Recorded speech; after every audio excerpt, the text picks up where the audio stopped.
time for Rightwingers Gone Wild. And it's been really interesting to me, having grown up in the evangelical church and as a child, singing songs like "Onward, Christian Soldiers, Marching as to War." Yes, 5-year-olds are taught this song. We're taught how God told Joshua and the Israelites to wipe out all of the people in the promised land of Palestine. Everybody had to die. We're taught that from day one as a 4, 5, 6-year-old. That now it's right-wingers who are saying, oh, it's the left that's causing assassination attempts on the president or something like that. When talk of we're oppressed, we're being warred against are something we hear nonstop in Christian circles. And so let's start with one of those, one of the areas of just dire oppression that Christians face on a regular basis. And it really does tear at your heart when you think about it. And it is a war against Christians. It's the war on Christmas. Remember when Obama was president, and for those 8 years, we were having a hard time saying Merry Christmas? Yeah. Do you remember that? I do not remember a time when you were not allowed to say Merry Christmas. I know of a time when we said Happy Holidays is more inclusive, but I never remember a time where you were not allowed to say Merry Christmas. I do remember Donald Trump telling people that they were not allowed to say Merry Christmas before him. And of course, people like the folks on the screen believe everything a reality TV carnival barker tells them. Things have changed. Yeah. So much. And that's a lot due to President Trump. Yes. He's going to get back in. No one will ever. I will absolutely agree with that statement. Much has changed in America because of Donald Trump. We are a totally different people. Actually, I shouldn't say that. We have been revealed at what our heart is by Donald Trump giving everyone permission to be their worst selves.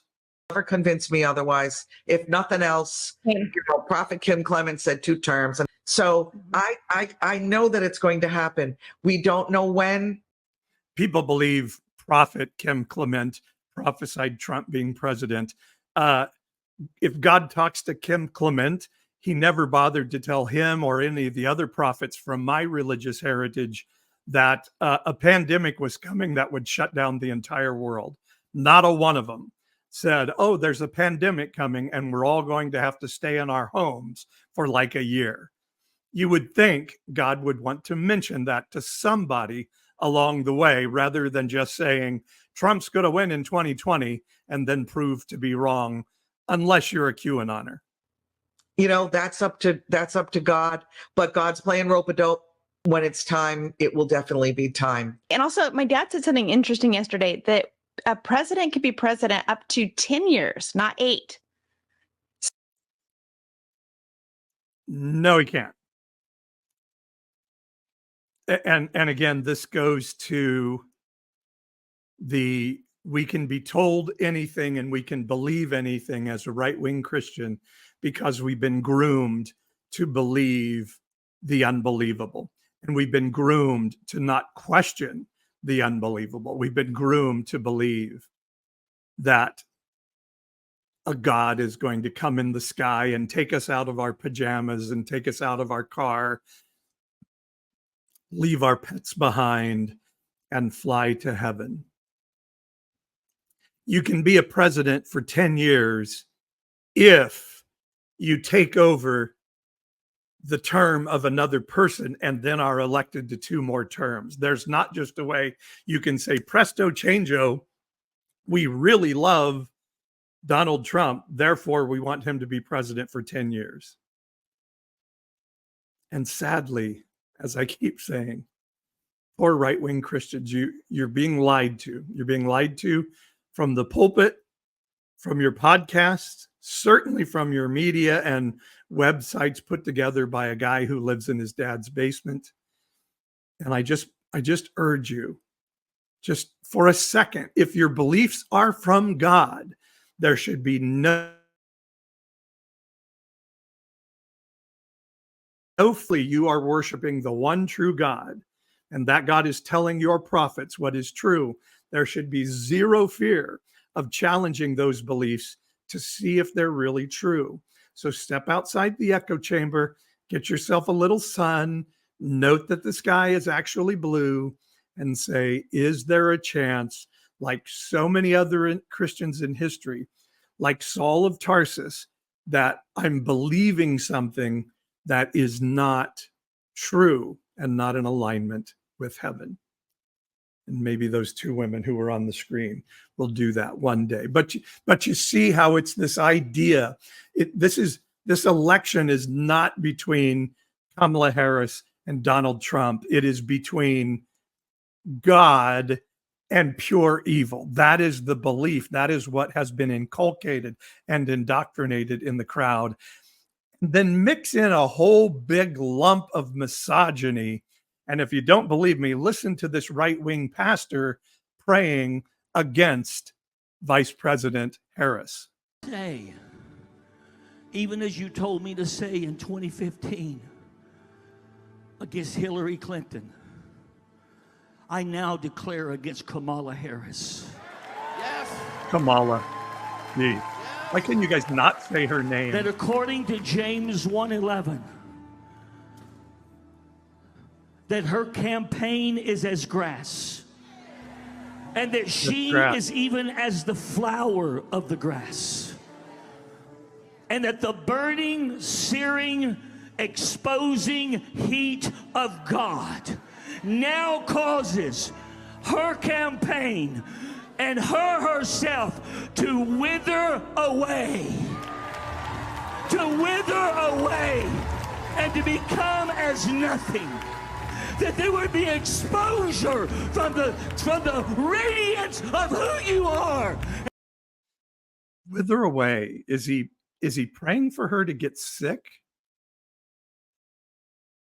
I think one could make that argument, couldn't they? And he would cause, Lord, her campaign to vanish.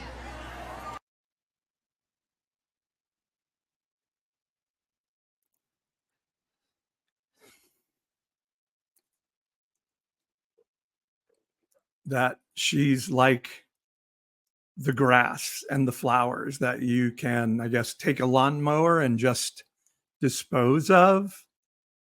Who are the ones that are using dangerous rhetoric? And like I said, there's a whole lot of misogyny in that too. We hear a lot, something that I never thought we would hear spoken out in America, people saying we should have never let women have the right to vote, which is ludicrous. But whenever you have a woman who has power, you're going to start to hear Christians talk about the Jezebel Spirit. It's always the Jezebel Spirit whenever a woman has a position of authority, because they are terrified of women in authority. There's much teaching in Christianity, and you'll hear some evangelicals say, well, we don't really believe that, but show me how many women are in authority in their churches and what they really believe. And how many times you'll be in a church and say, thank you, ladies, for setting up this wonderful potluck for us in the fellowship hall.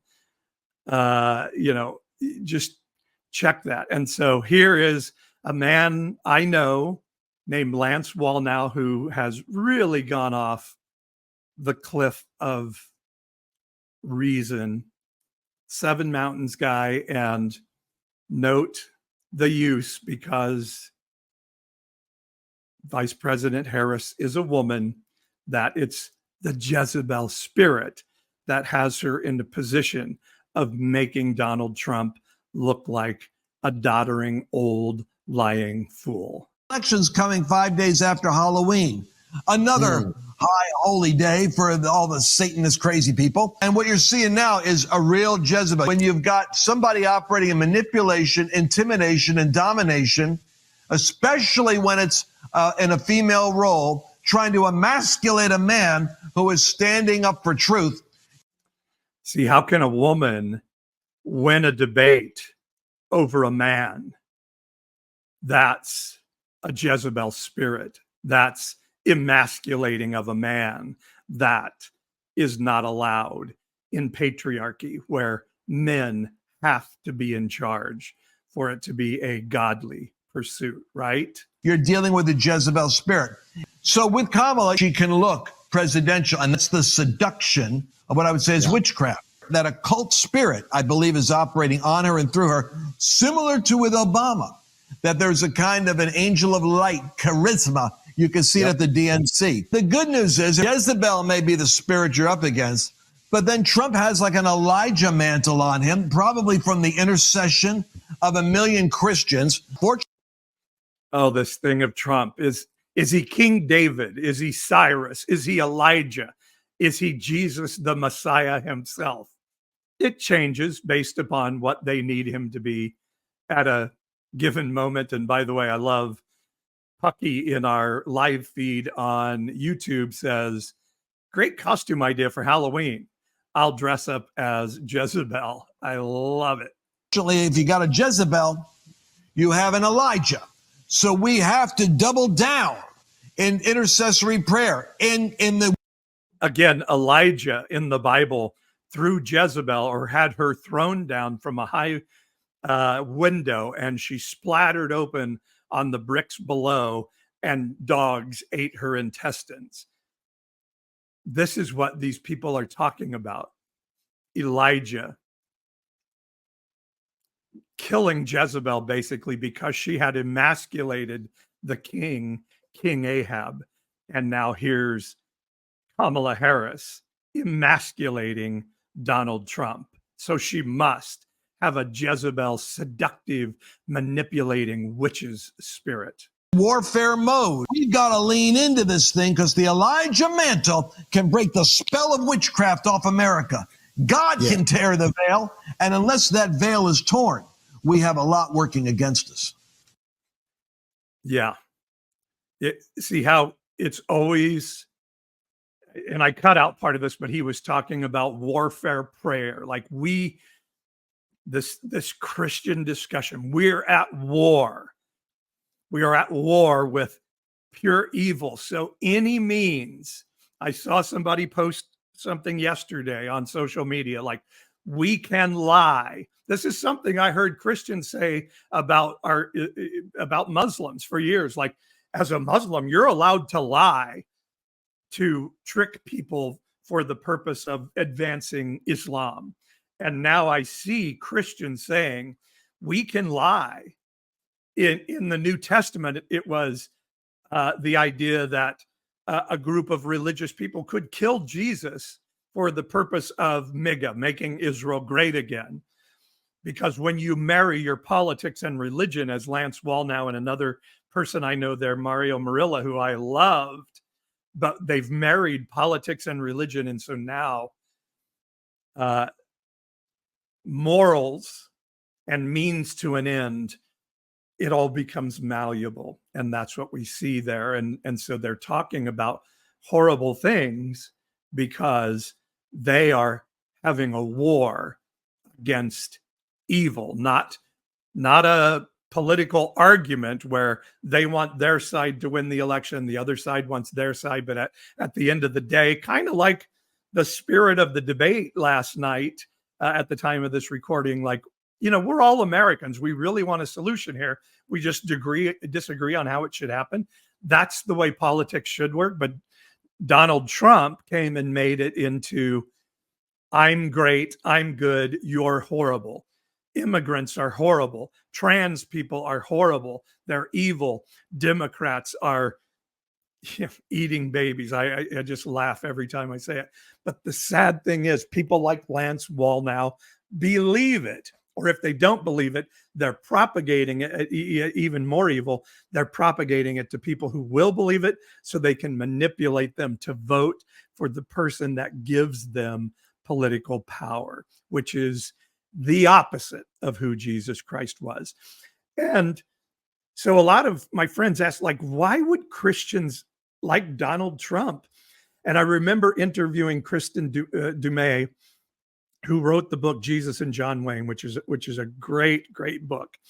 And she said to me, Christians didn't hold their nose and vote for Donald Trump.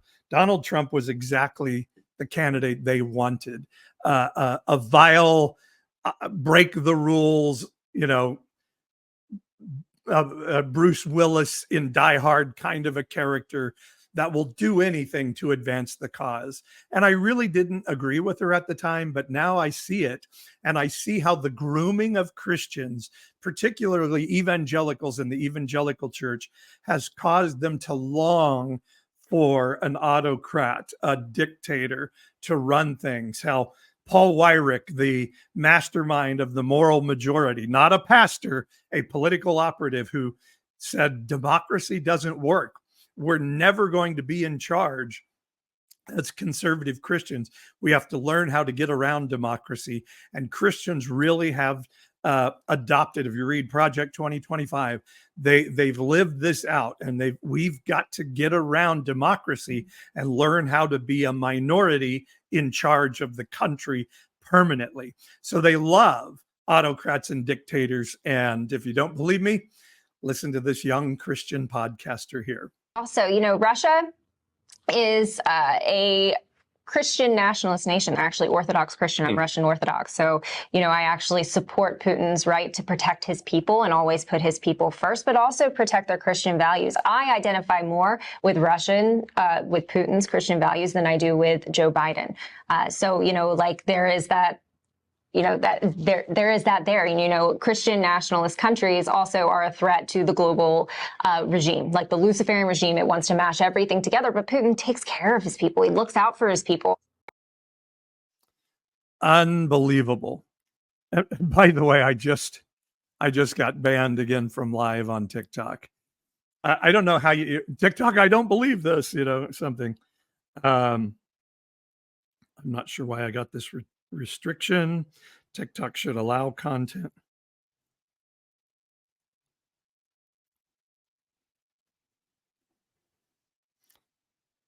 So yeah, sometimes in the past they have realized that they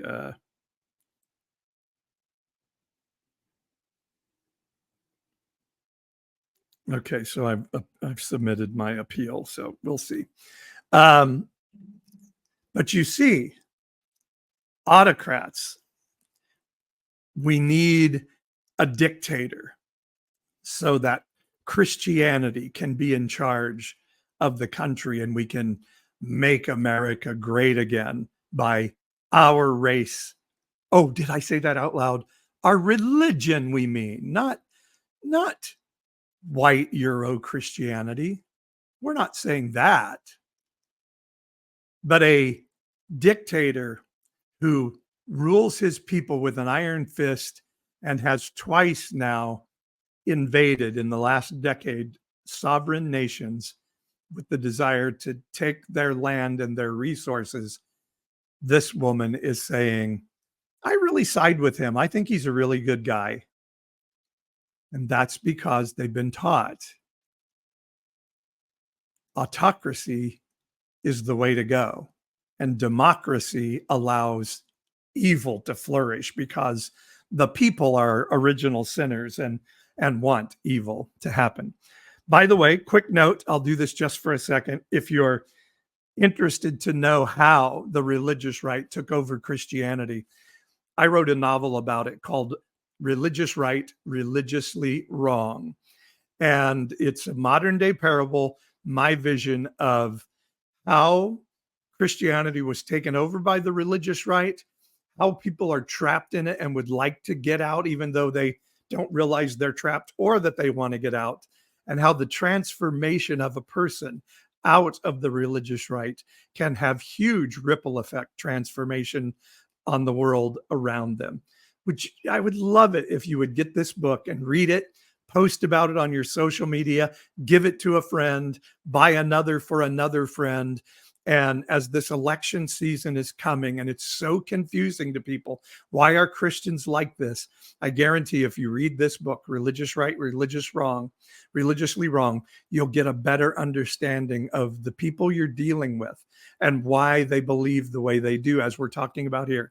They've been groomed to believe that God is a Republican and demands that they be a Republican, even if the character they're voting for is somebody completely without morals, without any scruples whatsoever, like Donald Trump. God wants them to vote for that person. And they've been manipulated through issues like abortion that has been weaponized and politicized, trans sports and things like that, and have been groomed for decades through end times teachings and many other ways. So Religious Right, Religiously Wrong, a modern day parable. It's the work of my heart, the passion of my life. And as I hug the book, for those of you listening in audio, it's really like one of my children, because I spent so much time working on it and putting it together. So if you would take the moment to check it out, buy it on Kindle or paperback from Amazon, you can go to my website, pastor-paul.com, go into my link tree on the bio, wherever you are, and find it and pick it up. Buy it for somebody before this election. Let them read it and see where we are and why we're there, and you'll be happy that you did. Thank you. All right, now to our next video in Rightwingers Gone Wild. And honestly, I've been wrestling with whether to show this one or not, because I'm pretty certain Roseanne Barr has some real mental health issues. And so it may be a little bit cruel for me to show this, but I showed the video about Putin because of the way there is this love for autocrats, almost to a cultish level in right-wing extremism. And so Roseanne truly displays this in this compilation of videos. President Trump did. God bless that man, and I love him, and everybody knows it. I love him more now than I ever loved him, and I love him pretty damn good. I got to get my picture taken with President Trump about a week ago there at Mar-a-Lago, and it was so exciting. I could hardly control myself. I went in there and I grabbed at him, And afterwards I thought, oh my God, I could have got shot. The way I was grabbing at him with the Secret Service, I was just like, oh, I love you. But, I could hardly control myself. I just flipped out. But then several nights later, I saw him again, and I was able to actually touch him and hug him, and it meant so much to me. Yeah, like I said, I think you can probably see why I was a little hesitant to show that video, but it does demonstrate. I have people say to me on social media on a regular basis, like, why do I not see Joe Biden flags on trucks and in yards and things? And I'm constantly saying, because we don't worship human beings. And to hear people saying, oh, I got to touch him, and he's so kind, and he always tells the truth. You just can't help but go, yeah, I remember seeing videos of people talking about another Der leader. Der Fuhrer meant dear leader. I remember another dear leader that people talked about like that. Scary stuff. So a lot of this are people under the manipulation and grooming control of a cult-like religion. And they're being outright lied to. We see often particularly in the Hebrew sacred text that Christians colonizingly call the Old Testament, that prophets lied or got things wrong or were even prompted by God to tell lies to bad people so they would do bad things and be punished for it, which is a really circuitous thing if you start to think about it. But some of the prophets that we're seeing on the right are literally lying for bucks. You've heard of dialing for dollars. These are lying for, I don't know what lying for lining their pockets or something like that. This video, you're going to see some people, and one of them is a prophet named Robin Bullock, and you're going to see that he flat out lies in this video, and I'll explain as we go. Move day or night. I'm absolutely.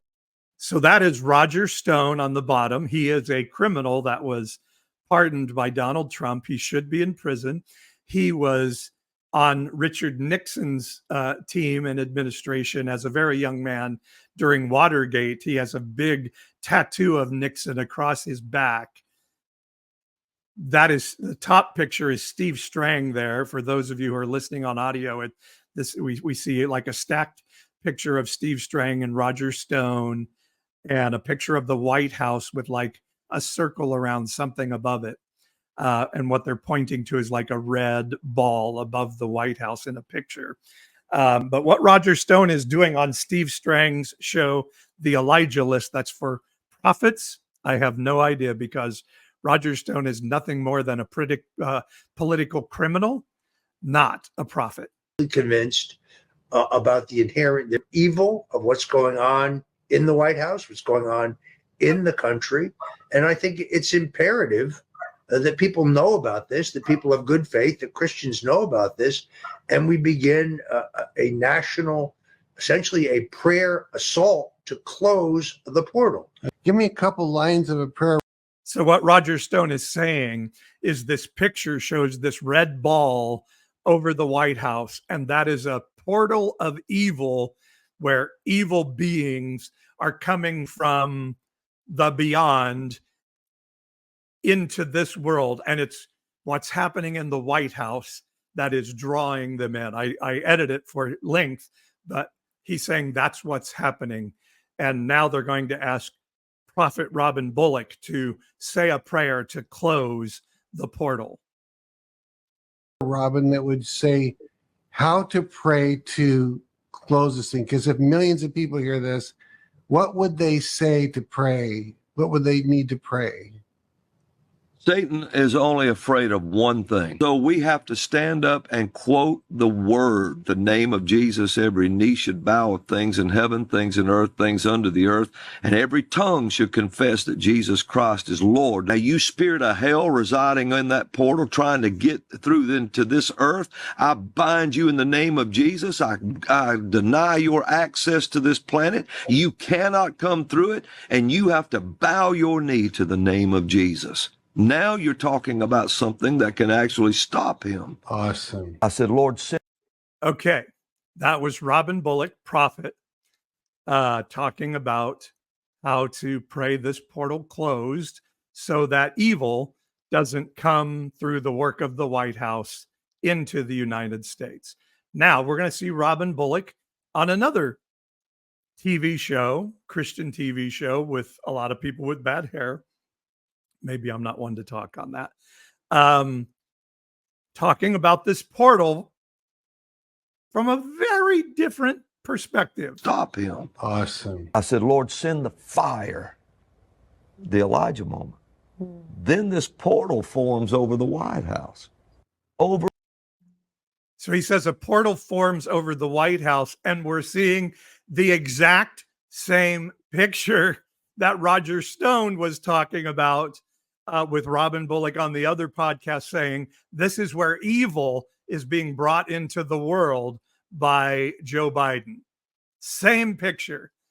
Robin Bullock knows it, and he's flat out lying, saying he called for fire and this portal opened over the White House. This man is an out and out liar. Forms over the White House. Over it now, and they don't want anybody to see that. And but it was there, and I guess it's still there, and people couldn't get over it because in the daylight it was like a round circle. At night it looked like an orange moon surrounded with a white circle, and then this fiery storm over to the side. It's how this stuff always goes. There's a church called James River in Springfield, Missouri, where they say a woman had 3 toes shot off by her estranged husband in a fight.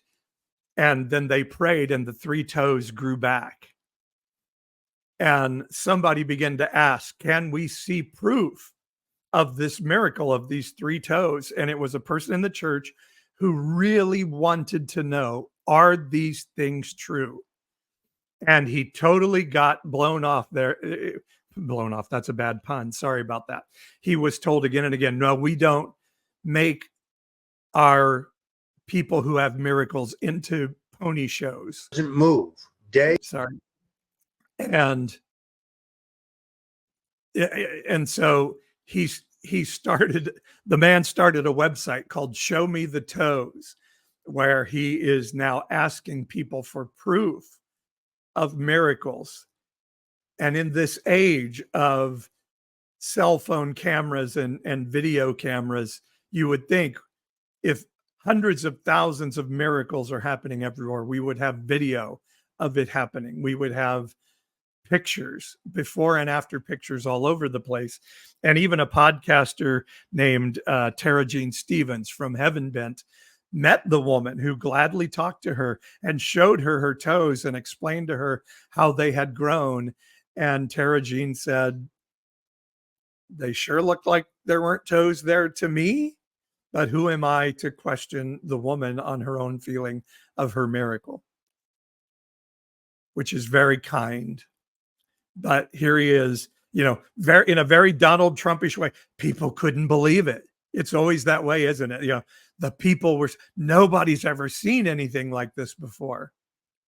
But he knows he's lying, or else he's delusional, because that picture with that Roger Stone, Steve Strang show was a portal of evil that he was closing in the name of Jesus.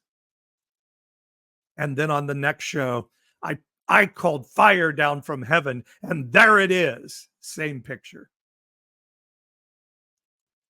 He's lying for grift and money.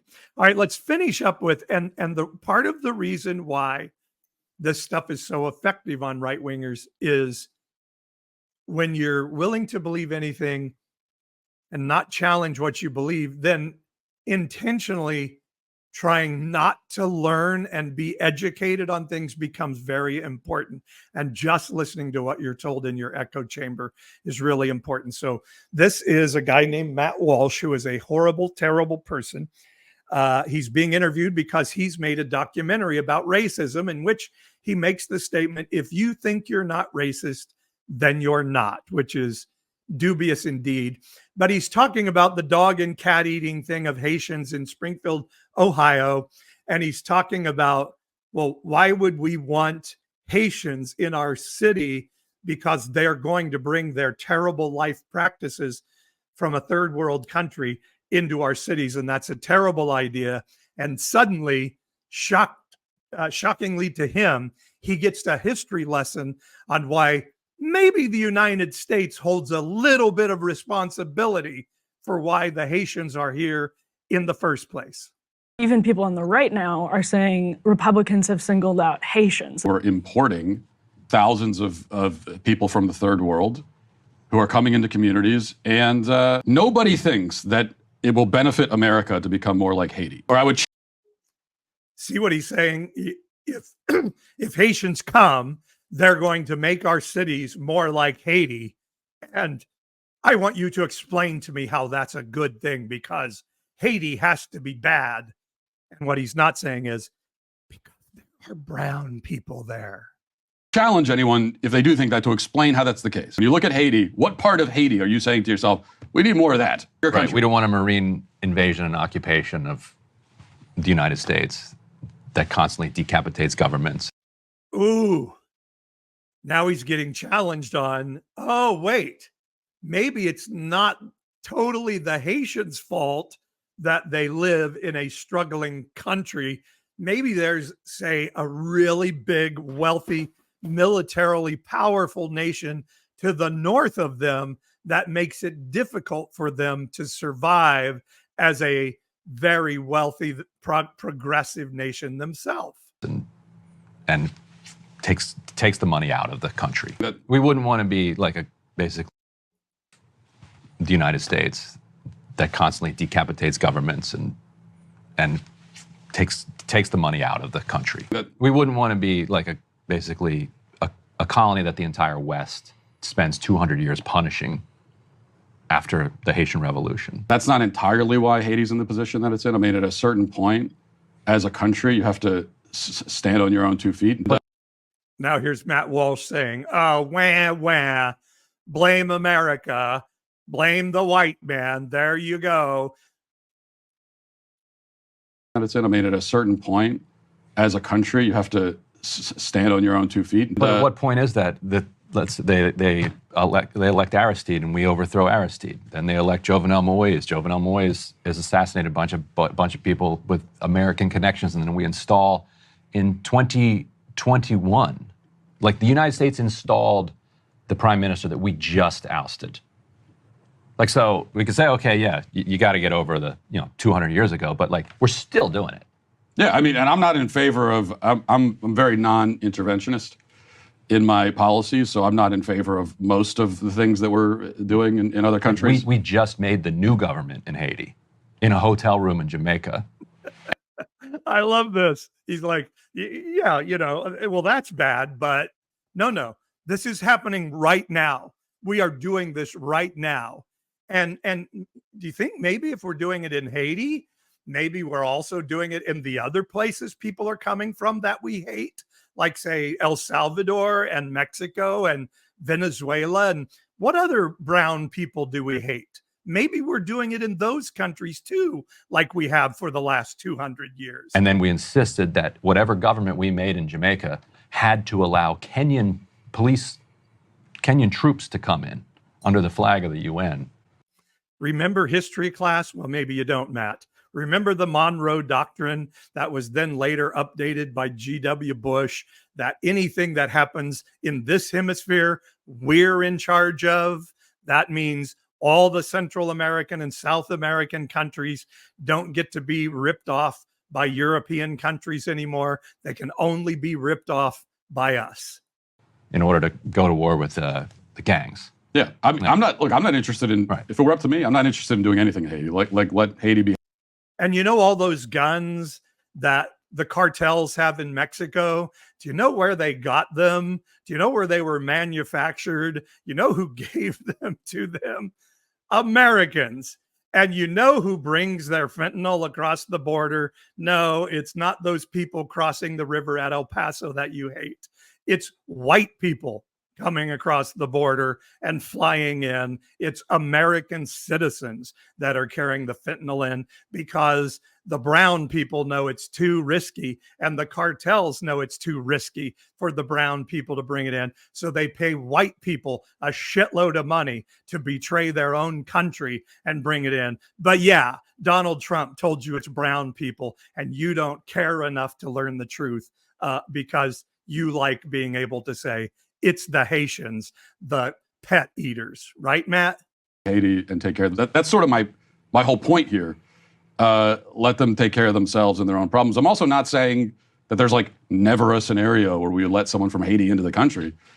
So what is that scenario then, Matt? Because they had a horribly depressed economy, mostly because of us, and then they had a horrible I think it was earthquake. I'm sorry now. I can't remember if it was a hurricane or earthquake. They had a huge natural disaster and their country became almost unlivable.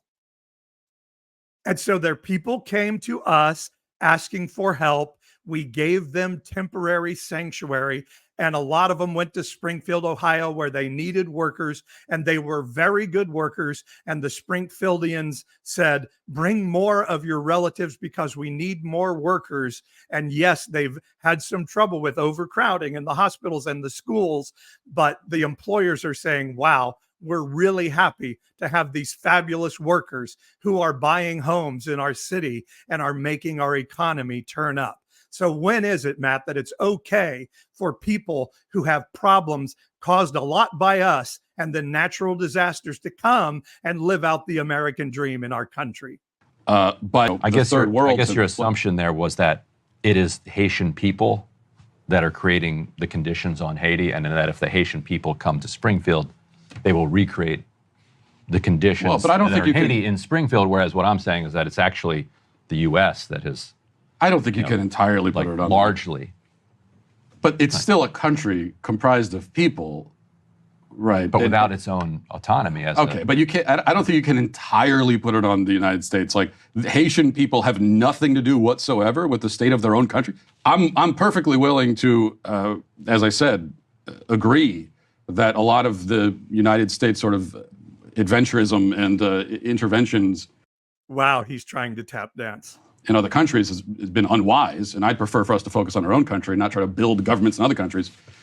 But at the same time, I think that you can't completely absolve the people of any country, but ultimately, like, the people of the country have to be responsible for their own nation, and I say that of all nations. So when is it? When do the Haitians get to come?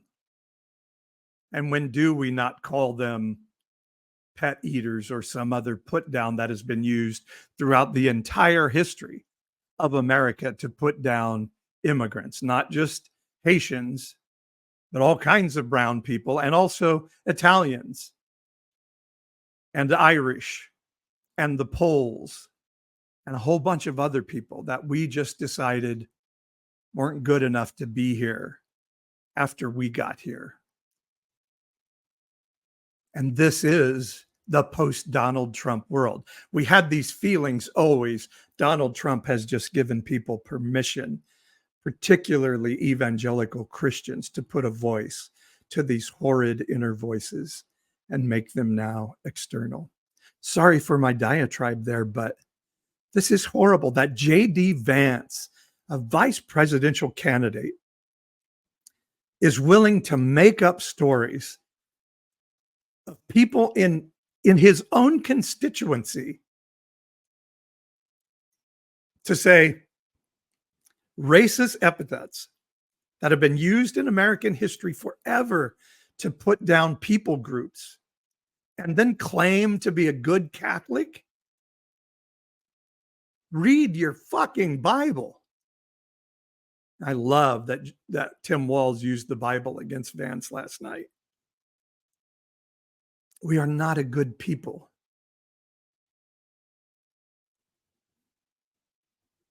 And how can we expect, if you read the Hebrew sacred text that says you've forgotten to give justice to the cause of the fatherless, you've gotten rich and fat, and your evil knows no bounds, how shall I not avenge myself against such a people?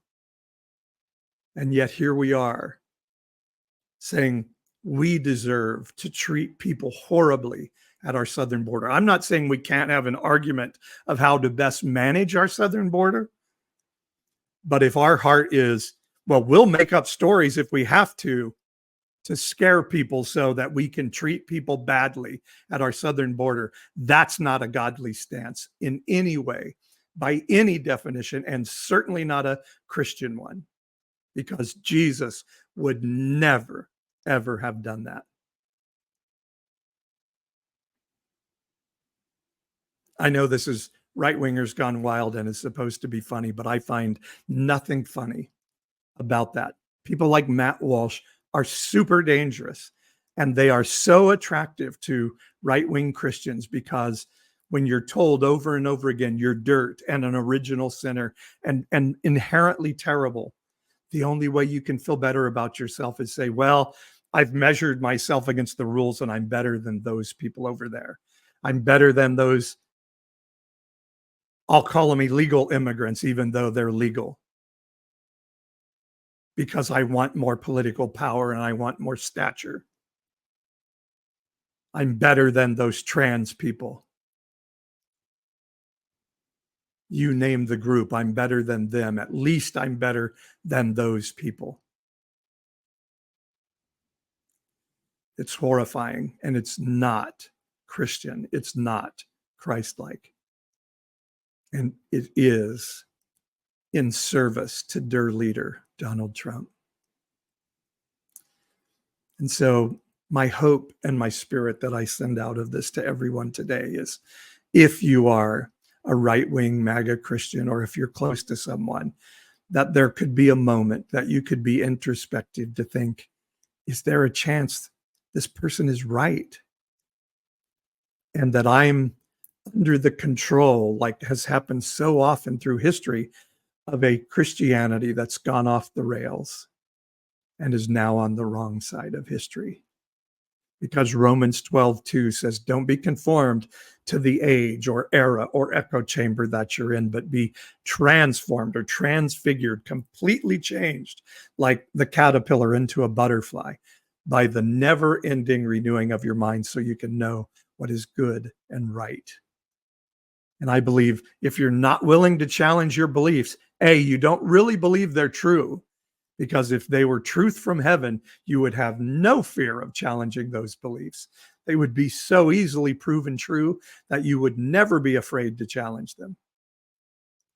And B, that you're no longer trapped in captivity to the principality of an echo chamber of a religion, that the leaven of bad theology can get its hooks taken from you, and you can have eyes to see and ears to hear restored. Because as I say in my book, a right-winger transformed and transformed the world. And I'm one of you. So it is possible. Quick commercial for the book, Right, Religiously Wrong, a modern day parable, my novel. It's amazing. All right. Thank you all for being with me.